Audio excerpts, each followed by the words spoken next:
Hi friends, இன்னைக்கு நாங்க ஆந்திரா ஸ்டைல்ல ரசம் வைக்க போறோம். என்னங்க ரசமே வைக்க தெரியாதுன்னு நீங்க கேட்கலாம். அப்படியெல்லாம் ஒண்ணும் இல்ல, எங்க வீட்டுல எல்லாருக்குமே கோல்ட் ஆயிட்டுக்குது. ரசம் வச்சு கொடுத்தா நல்லா இருக்கும்னு சொல்லிட்டு நான் ரசம் வச்சுன்னு இருக்கேன். தேவையான அளவுக்கு புளி ஊற வச்சுக்கலாம்.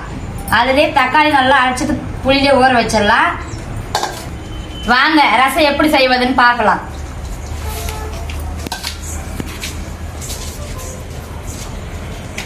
தக்காளியும் புளியும் லைட்டா அரைச்சிக்கலாம். இப்ப தண்ணி ஊத்தி ஊற வச்சுக்கலாங்க.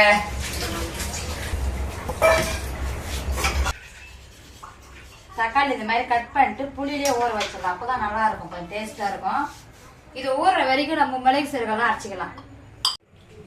தேவையான பொருளுங்க: தனியா, வெந்தயம், காஞ்ச மிளகாய், பூண்டு, மிளகு சீரகம். இதெல்லாம் மிக்சியில போட்டு அரைச்சி வச்சுக்கலாம்.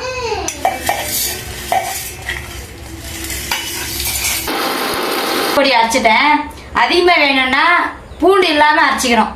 அந்த பொருளெல்லாம் போட்டு பூண்டு இல்லாம அரைச்சிங்கன்னா நம்ம இன்னொரு நாளைக்கு யூஸ் பண்ணிக்கலாம்.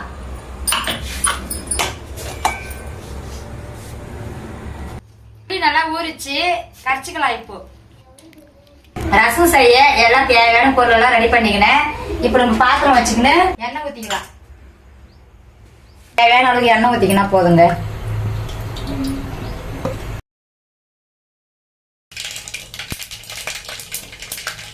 மிளகாய் போட்டுக்கலாம்.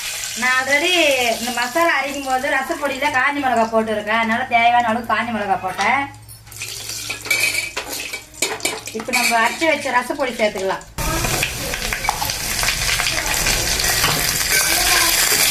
நல்லா பச்சை வாசனை வராத அளவுக்கு வதக்கணும்.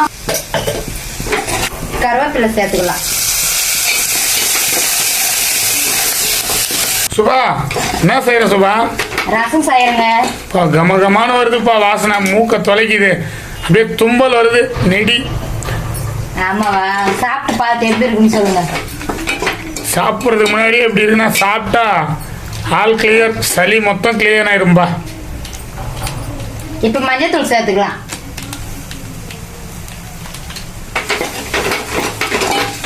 புளி ஊற்றிக்கலாங்க.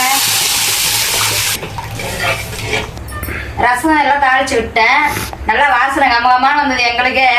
சரி, ஒரு 5 நிமிஷம் 10 நிமிஷம் அது கொதி வர வரைக்கும் வெயிட் பண்ணோம். புளிப்பு எப்படி இருக்குன்னு பார்க்கலாம்.